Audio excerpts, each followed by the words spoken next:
Tema 5. Paisajes agrarios y asentamientos rurales. Elementos y factores de los paisajes agrarios. Un paisaje agrario es el resultado de la acción conjunta de componentes físicos, biológicos y culturales sobre un espacio económico no urbano de la superficie terrestre. Están formados por elementos visibles como áreas arboladas, prados, espacios cultivados, caminos, casas, etc. Y como factores, para explicar su formación, existe el clima, fertilidad del suelo, presión demográfica, propiedad, etc. Se puede afirmar que el elemento es el componente visible del paisaje agrario, mientras que el factor es el sustrato modificable y a su vez agente modificador que actúa sobre los elementos. Elementos de los paisajes agrarios. Para describir un paisaje hemos de observarlo directamente o valiéndonos de distintos medios como la fotografía aérea, mapas topográficos, mapas de usos de suelo, catastros, etc. Por ello es necesario conocer los conceptos válidos y reconocer los términos más comunes para su análisis y descripción. El áger. El áger es el espacio cultivado, término que se contrapone al de saltus como espacio no cultivado. Áger y saltus quedan englobados al término municipal administrativo o sería el ocupado por una comunidad rural. Dentro del propio áger se analiza la estructura parcelaria y los diferentes tipos de cultivo. La estructura parcelaria. Lo primero que se distinguen son las parcelas como división elemental del espacio agrario que conforman una trama parcelaria y cada parcela puede referirse al cultivo o al aprovechamiento del suelo, a la propiedad, unidad de pertenencia o a la explotación, unidad de explotación agraria. Estas unidades pueden ser explotadas por un solo propietario, en una sola parcela o varias, y dedicándolas a uno o diferentes cultivos. Los elementos del paisaje están influenciados por diversos factores donde las parcelas reflejan la influencia del relieve o bien diferentes formas de propiedad, distintos tipos de suelo, etc. Para definir las parcelas se toman en cuenta varios factores. El primero es la forma, que es el contorno externo o perímetro de la misma, en la que se puede observar en zonas llanas las parcelas más regulares que en espacios más accidentados. Pero no en todos los medios y culturas las parcelas presentan las mismas formas. Se pueden diferenciar, en primer lugar, las alargadas o dispuestas a lo largo de un eje longitudinal, valle de un río, camino o vía de comunicación o línea de labores, y pueden ser regulares, rectángulos o bien irregulares. Y en segundo lugar, las centradas o en cierta disposición concéntrica respecto a un centro. También pueden ser regulares o irregulares en función de los factores físicos o culturales, con cuadrados, pentágonos, etc.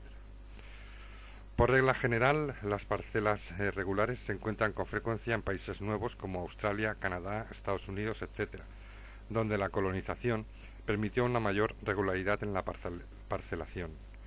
Por otro lado, los países de Europa y Asia, tras largos siglos de cultivo, presentan formas más irregulares. También se encuentran formas regulares tras las últimas intervenciones del Estado en política agraria, como en la concentración parcelaria en el caso español. Otro de los factores es el tamaño, que es la medida de superficie o aspecto que mejor define el paisaje agrario, donde el tamaño puede influir o incluso limitar el rendimiento de ciertos tipos de cultivos, ya que algunos necesitan grandes superficies para ser rentables y sobre todo para poder utilizar maquinaria. Cuando el terrazgo está dividido en parcelas de pequeño tamaño o con muchos propietarios, el parcelario se denomina minifundio, mientras que en el conjunto de parcelas de gran tamaño o de propietarios reducidos se trataría de un latifundio. Los criterios para diferenciar minifundios y latifundios son muy variados y difíciles de generalizar. Pueden utilizarse criterios estadísticos más objetivos, pero que pueden variar entre países. Otro criterio utilizado es la rentabilidad económica. La superficie máxima óptima para un tipo de cultivo sería el límite por encima del cual se considerarían latifundios y por debajo minifundios. Este criterio presenta la desventaja de su gran variabilidad, pues el máximo óptimo es muy diferente para un cultivo hortícola que para un cereal de secano o para prados y pastizales. El CIDA, Comité Internacional de Desarrollo Agrícola, distingue entre latifundio mediano, cuando se da trabajo de entre 4 a 12 hombres por año, y latifundio grande cuando ocupa a más de 12 hombres por año. Como minifundio se define toda propiedad que está por debajo del umbral de suficiencia de la familia rural. Otro factor son los límites o lindes, que son las separaciones entre las parcelas y a veces entre las explotaciones que influyen en sus formas. Las lindes pueden ser de distintos materiales como plantas o setos, arbustos o árboles que se utilizan como separadores, piedras, tierras o vallas que separan las parcelas e incluso acequias o canales de agua que conforman límites claros no solo entre cultivos sino entre propietarios. Los límites han servido tradicionalmente para distinguir dos formas contrapuestas de paisaje agrario. El primero es el open field o campo abierto, en las que no se establece límite entre parcelas, sino que se diferencian por el tipo de cultivo. Y en segundo lugar el bocage o campo cerrado, donde los límites se componen de setos vivos. El empleo de una solución u otra depende de factores culturales, climáticos, funcionales, etc. Incluso pueden aparecer combinadas, como en el caso de los invernaderos. También como formas de cultivo se pueden destacar los campos escalonados, los bancales o terrazas que aparecen en las laderas de las montañas con el objeto de hacerlas practicables para el cultivo. Y el último factor sería los tipos de cultivos, donde existen tres tipos generales, que son las herbáceos de ciclo anual, que comprenden todas las plantas herbáceas, cereales, leguminosas, forrajes y hortalizas. En segundo lugar, los arbustivos, que pueden ser también anuales y comprenden las plantas de tallo leñoso, caña de azúcar, algodón, girasol, vid. Y en tercer lugar, los arbóreos, que son plurianuales y comprenden los árboles frutales y el olivo. Estos a su vez pueden ser de secano, donde las plantas toman el agua necesaria tan solo de la lluvia, o regadío, donde el tipo de cultivo necesita un gran aporte de agua de manera artificial, y pueden explotarse en forma de monocultivo o policultivo, dependiendo de si la tierra que dedica a uno u varios cultivos. Se habla de cultivo promiscuo cuando en una misma tierra se cultiva la combinación de varios tipos de cultivo. El saltus. Se trata del espacio no cultivado o espacio natural no transformado y se establece en dos escalas. La primera es la macroespacial o de escala global terrestre, comprendiendo grandes superficies zonales en las que no puede existir hoy por hoy transformación en espacio agrario por incidencia del clima o relieve, como pudiera ser desiertos, bosques boreales y selvas ecuatoriales. Y en segundo lugar, el microespacial o de carácter regional, fácilmente visible en fotografía aérea y mapas topográficos, que son paredes escarpadas, suelos de roca desnuda, etc. Incultivables por las mismas razones, si bien a veces se ha podido intervenir y adecuarlos para el cultivo. Entre los saltus conviene distinguir, en primer lugar, el saltus permanente, donde las condiciones naturales del lugar impiden o dificultan hasta no ser rentables las posibilidades de explotación agraria. Constituyen más del 20% de tierras emergidas e incluyen los hielos, grandes elevaciones, aguas continentales y afloraciones rocosas. Y en segundo lugar, el saltus temporal o zonas en las que interviene el hombre y hace posible su cultivo. Pueden ser áreas arboladas, montes bajos, prados, etc., y supone en torno al 48% de la tierra emergida, a excepción de la Antártida. El hábitat. El hábitat agrario está considerado como un uso residencial, que formaría parte del saltus, ya que caminos, carreteras y otras vías de comunicación no son espacios cultivados. Como paisaje no sería agrario, sino de poblamiento o residencial de carácter rural, es decir, los pueblos, y urbano, que serían las ciudades. Aun así, una parte del paisaje agrario está constituido por viviendas de los campesinos y caminos para acceder a ellas y desarrollar la actividad agraria. Existen dos formas extremas de hábitat. En primer lugar, el hábitat disperso o formado por casas de campo o de labranza distribuidas de forma aislada, dando cobijo a trabajadores agrarios y sus familias con sus animales y aperos. Y en segundo lugar, el hábitat concentrado, que conforma cuando varias de estas casas se unen en agrupamientos más o menos importantes. De Mangeon ideó el método para calcular el grado de dispersión del hábitat de una zona agraria determinada. Esta fórmula, al no contemplar la extensión superficial del término municipal, no da una idea muy clara y muy exacta de la dispersión de un territorio. En el hábitat disperso se pueden encontrar diversos tipos de viviendas. La vivienda rural. En una casa de campo de labranza que cumple la doble función de espacio residencial de los trabajadores del campo y espacio funcional del propio trabajo, al servir de almacén, establo de animales, de campo, etc. Las condiciones culturales, topográficas y climáticas del entorno condicionan la fisonomía de estas construcciones, como por ejemplo los materiales de construcción, el tipo de cubierta empleada, el cerramiento exterior, etc. Según la distribución de sus salas pueden ser, en primer lugar, casa bloque, que es compacta, en la que las estancias residenciales se encuentran anexas con las funcionales, establo, almacén, etc., pudiendo ser una casa a ras de suelo como la payoza gallega o en altura como las casas torres de las zonas mediterráneas. Y en segundo lugar, la casa disasociada, que son varios edificios exentos correspondientes a las áreas residenciales y a las funcionales respectivamente. El hábitat concentrado.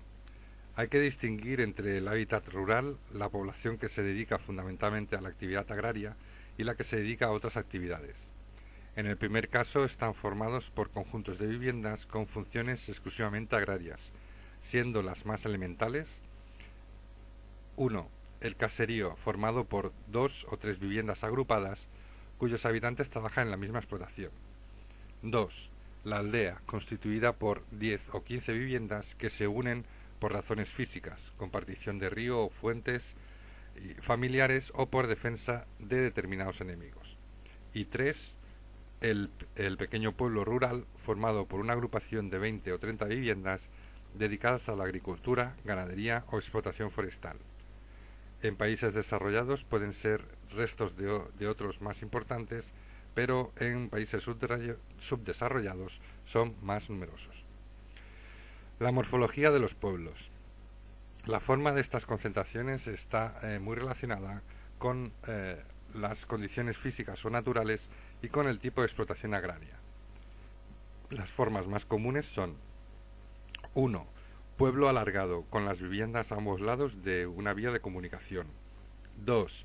Pueblo amontonado o irregular, con las casas próximas sin orden aparente. Y 3.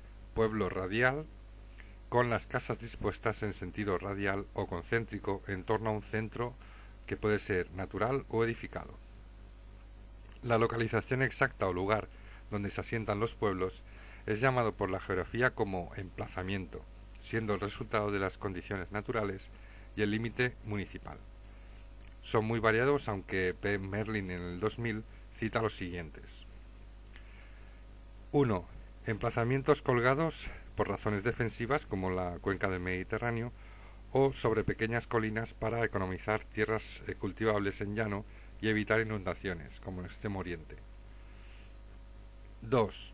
Pueblos emplazados cerca de un punto de agua, pozo o río, cerca de un vado o donde se pueda construir un puente. 3. Emplazamientos ligados a las vías de comunicación ocupados muy tardíamente. Antiguamente los caminos solo tenían paradas de posta, pues el comercio en el campo era una actividad secundaria. Posteriormente los pueblos colgados se desdoblaron, apareciendo un pequeño arrabal junto al camino por la importancia del comercio y el transporte, junto a la necesidad de expansión del pueblo con el tiempo.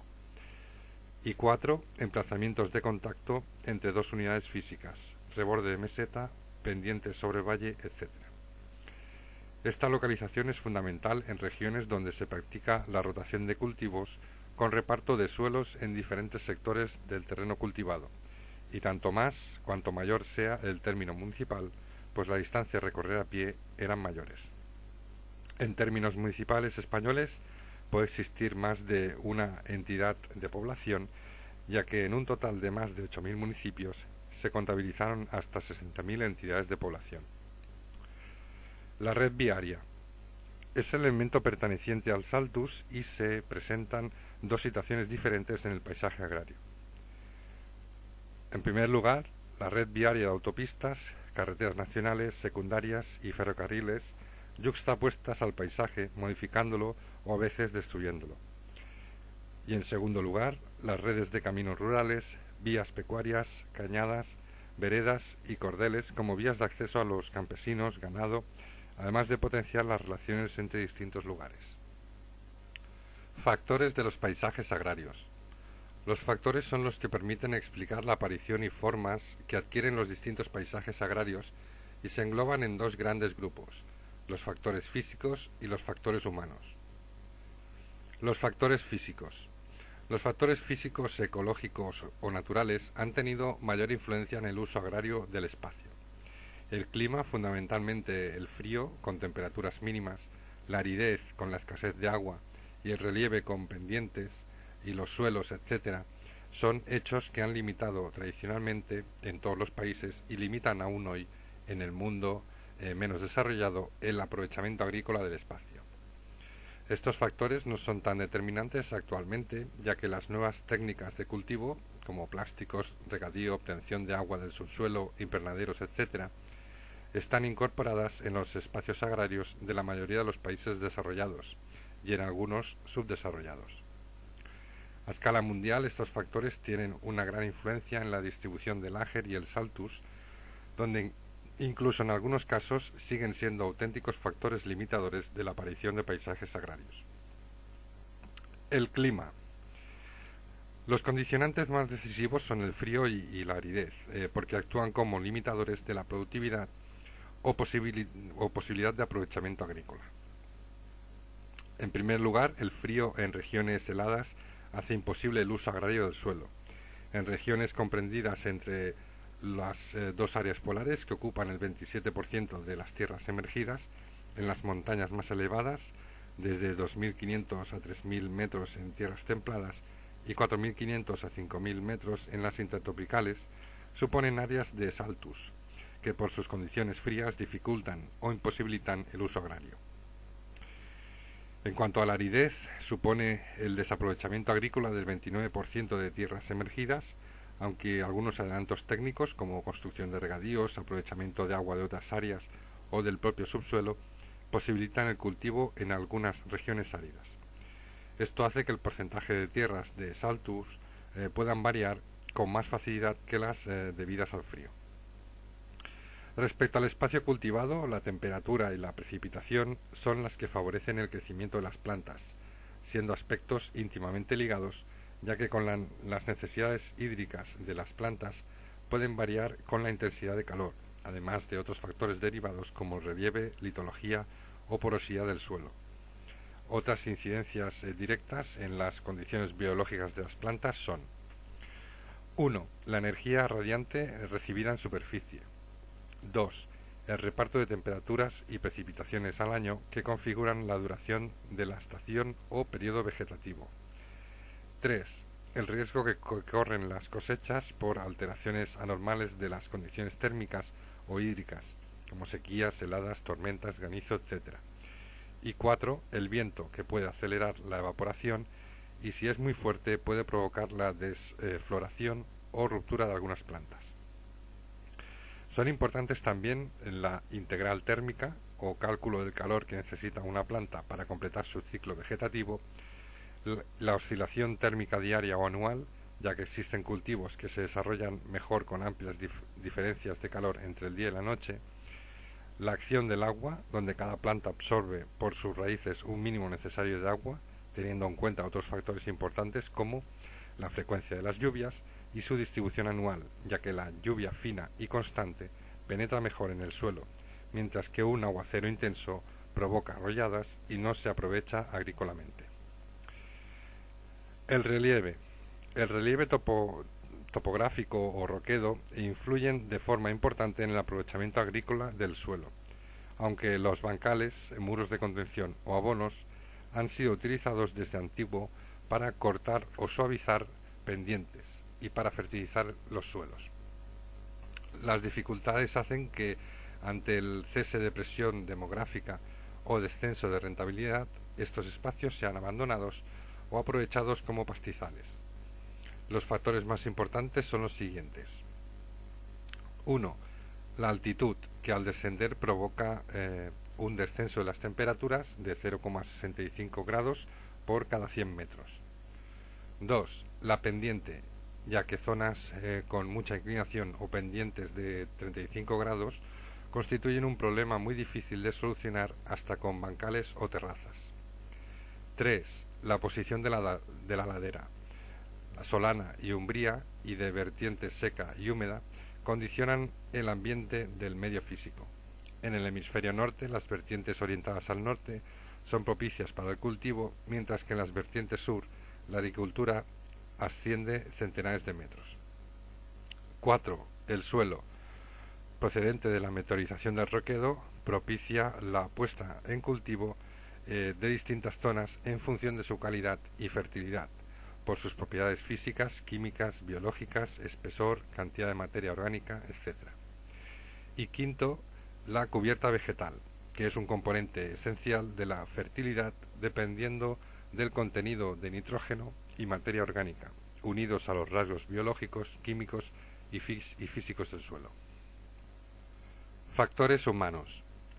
Cuando comienza a cultivarse una especie, suele ser la de mayor facilidad o abundancia en las condiciones naturales primitivas, pero ¿por qué especies con la misma necesidad de calor, humedad o edáficas se dan en unas regiones y no en otras de las mismas características?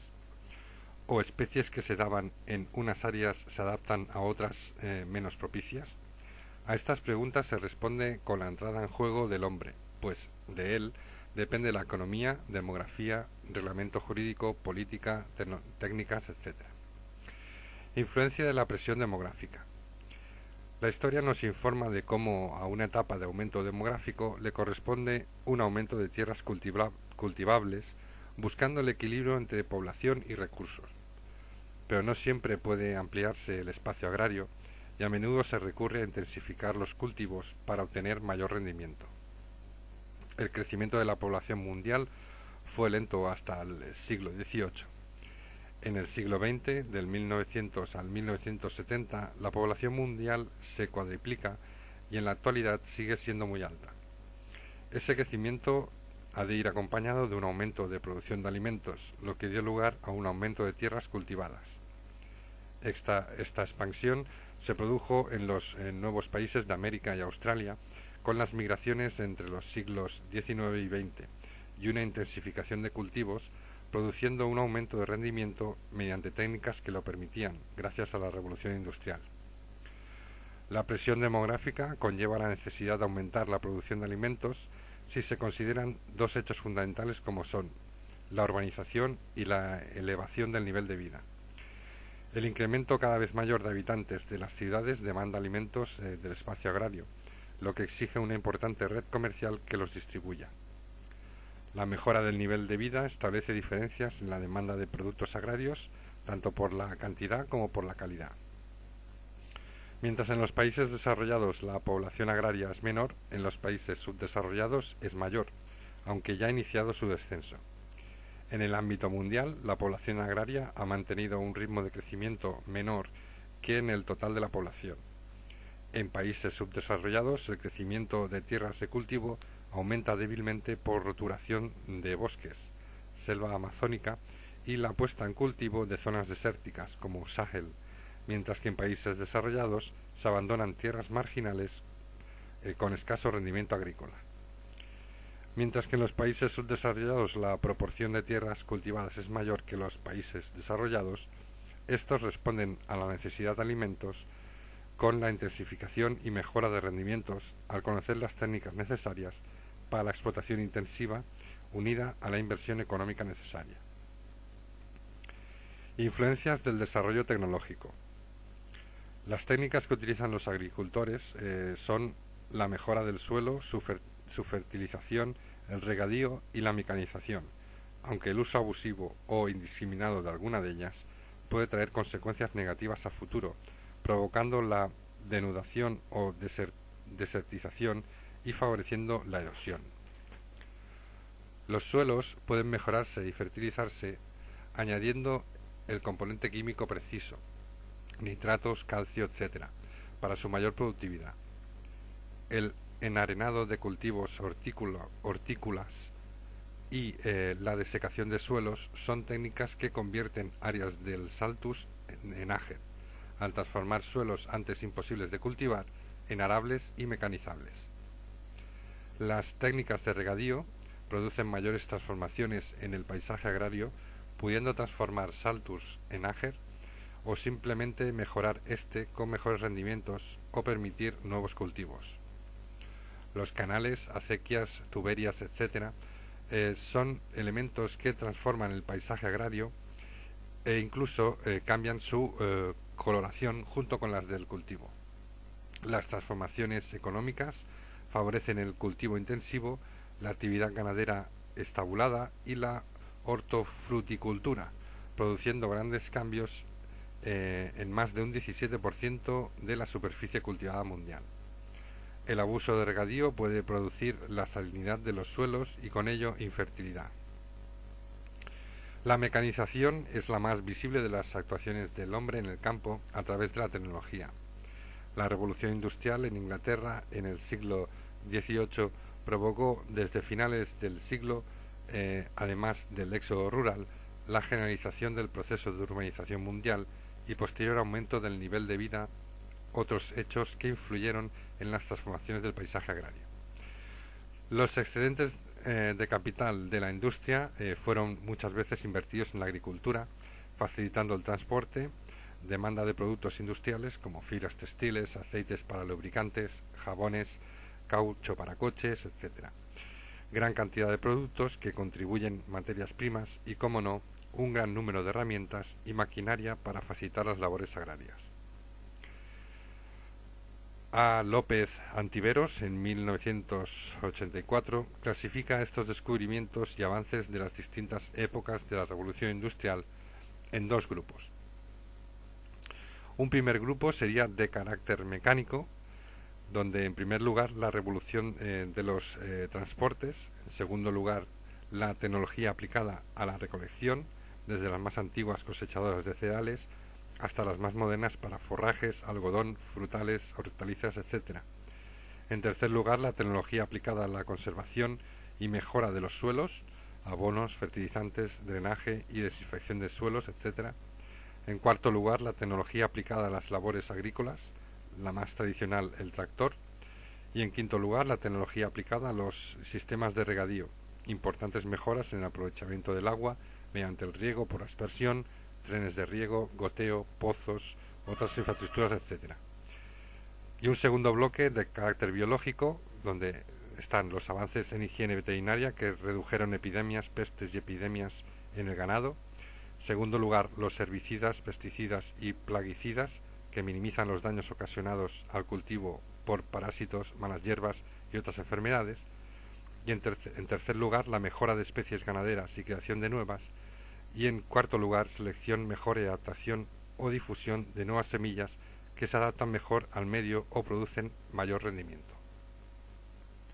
Influencia de los transportes y la comercialización. Las mejoras en el transporte conllevan las mejoras de las redes de comunicación y en conjunto hace posible una comercialización más dinámica y global, además de mejorar la eficiencia y rentabilidad de la explotación agrícola. Los primeros avances se sitúan en el siglo XIX, con el transporte marítimo y la aparición del ferrocarril, hasta el siglo XX, donde el automóvil primero y el avión después logran comunicar mercados más alejados. Complementando las mejoras en transporte se encuentran las nuevas técnicas de conservación y transformación de los productos agrarios, que a través de silos o conservas, pasteurización, esterilización, congelación, envasado al vacío, etc., permiten preservar su estado en adecuadas propiedades hasta su punto de comercio. También en la mejora de funcionamiento global del comercio agrícola influye su técnica organizativa y coordinación que permite abastecer la demanda. Influencias del sistema económico. La introducción de técnicas sofisticadas que mejoran el rendimiento de los espacios cultivados requieren una fuerte inversión de capital. Capital que se encuentra en los países desarrollados y que bien lo emplean internamente en la intensificación de sus cultivos o bien externamente en áreas del planeta menos desarrolladas y con menos medios. La posibilidad de aplicar medios tecnológicos y practicar una agricultura intensiva puede dar lugar en los países desarrollados a excedentes de producción paliados económicamente con medidas protectoras como garantías de precios, subvenciones, etc. Mientras que en los países subdesarrollados, al no disponer de capital propio ni por consiguiente de medios, si quieren hacerlo de manera independiente, luchan en desventaja en el mercado global. También existen diferencias entre los países capitalistas y socialistas en cuanto a la propia concepción del espacio agrario. Influencia de la propiedad agraria.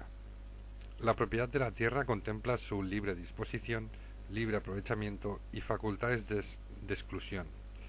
Estas características de la propiedad no han sido las mismas a lo largo de toda la historia y también se encuentran diferencias y matices de acuerdo con las características políticas de cada territorio. Dependiendo de la persona o personas y su naturaleza legal, la propiedad puede ser individual o colectiva, pública o privada. La propiedad colectiva, a su vez, puede ser 1. Patriarcal, familiar o tribal, propia de antiguas civilizaciones. 2. Municipal o concejil, con tierras de propiedad de un municipio que arrienda por dinero, bienes propios, o pone a disposición de uso por parte de vecinos, como común aprovechamiento. 3. Estatal, con diferentes características, ya sean estados socialistas o capitalistas. Y 4. Personas jurídicas privadas, cooperativas, sociedades anónimas, etc. Dentro de la propiedad individual se puede distinguir 1. La pequeña propiedad, la que necesita el campesino para vivir de su trabajo. 2. La gran propiedad, aquella superficie grande para no poder ser explotada por un único agricultor. Y 3. La mediana propiedad, como situación intermedia entre ambos casos. Todos los cambios que sufre la propiedad del espacio agrario, ya sean de origen político, privado, familiar, a través de herencias, etc., se refleja en el paisaje. Influencia de la explotación agraria. Los cambios en la forma de aprovechamiento de la tierra provocan modificaciones del paisaje agrario, pudiendo existir, en términos legales, un régimen de tenencia directo o indirecto. En el primer caso, la identidad que explota la tierra es también dueña, mientras que en el segundo son dos identidades distintas. Los sistemas indirectos son 1. El arrendamiento, donde se cede el uso y el disfrute a cambio de un precio o canon monetario o en especies. 2. La parcería, donde el propietario, además de ceder el uso y el disfrute, aporta otros medios a la explotación, por lo que toma parte en los productos obtenidos. Y 3. La enfiteusis, foros o subforos, que es la cesión a largo plazo a cambio de una pensión anual. Influencia de las reformas agrarias. Las reformas agrarias suponen la reorganización de las estructuras agrarias para adecuarlas a unos fines que garanticen su supervivencia, teniendo en cuenta sus propias capacidades y medios y la competencia con otros sectores que hoy en día muestran una mayor rentabilidad y una mayor adaptación a las condiciones de vida actuales.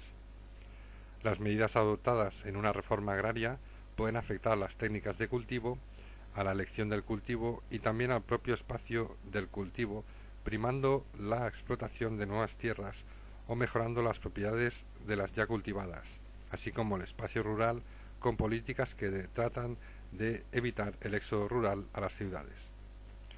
Según su naturaleza política, pueden ser 1. Reformas socialistas asociadas a grandes explotaciones de carácter colectivista y 2. Reformas liberales, en la que prima el derecho a la propiedad privada de la tierra, su libre disposición y aprovechamiento.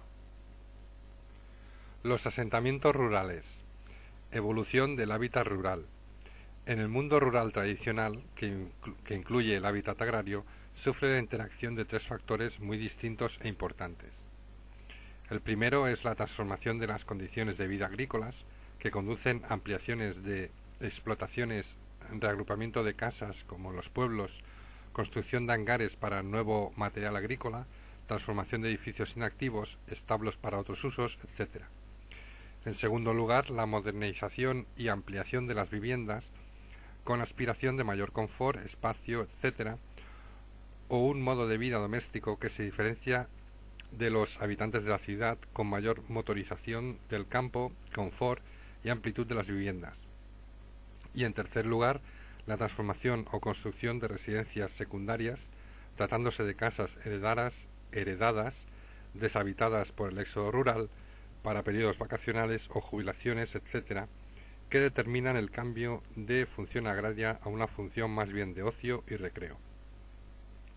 En el mundo rural periurbano, el entorno urbano y rururbano, mezcla de rural y urbano o rural actual, las mismas transformaciones del hábitat rural se producen por efecto de la transformación de la vida agrícola, la mejora de viviendas rurales y la multiplicación de las residencias secundarias.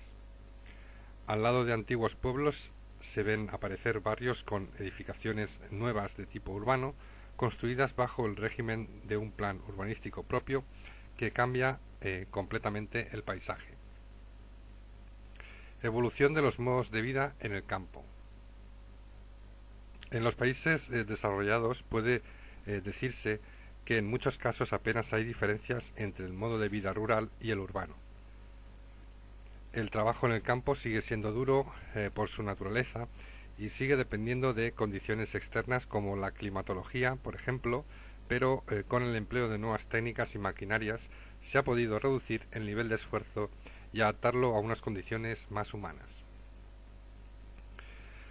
Las condiciones de aislamiento en que se encontraban los habitantes del campo con respecto al mundo también han cambiado y mejorado con la llegada de los medios de información y la mejora en los transportes y en las vías de comunicación. Como lo comentaba anteriormente, el modo de vida de los rurales agrarios se asemeja en cierta medida al de las personas que trabajan en otras actividades. Su nivel educativo también un aspecto que antes no ocurría. Lo mismo sucede con los que, viviendo en un medio rural, no se dedican a la agricultura. Por su parte, los que llegan al hábitat rural procedentes del ámbito urbano, dando lugar a la rururbanización mencionada anteriormente, llevan sus costumbres urbanas hasta los pueblos, con lo que la diferencia todavía es más pequeña. Otro tanto sucede con las personas que regresan al pueblo tras la jubilación, inmigrantes, etc. Toda esta transformación de la vida en el campo para asemejarse a la vida urbana es característica de la sociedad moderna unitaria. Cambios que afectan a las condiciones de vida rurales y sus efectos en la población. La transformación que ha sufrido la vida en el campo ha supuesto un cambio de su población. Algunos de estos cambios son: 1. La sociedad rural hoy es más abierta, variada y plural que en el pasado. 2. Está escolarizada e incluso acceden a estudios superiores. 3. Está menos aislada y más informada gracias a las vías de comunicación y telecomunicaciones. 4. Es más dinámica y se complementa con el espacio urbano. Y 5. Posee una esperanza de vida semejante a la urbana. Nuevos valores para el mundo rural. El campo posee el valor y los recursos que le confiere la propia naturaleza, por lo que merece la pena preservarse como tal y aprovechar a lo largo del tiempo lo que de ella puede obtenerse en forma de mejores condiciones de vida, un ambiente más saludable o como simple lugar de ocio y esparcimiento. En Europa, la PAC, Política Agraria Comunitaria, tiene en cuenta este potencial del medio rural y le proporciona fondos y una legislación para poder mantenerlo y conservarlo.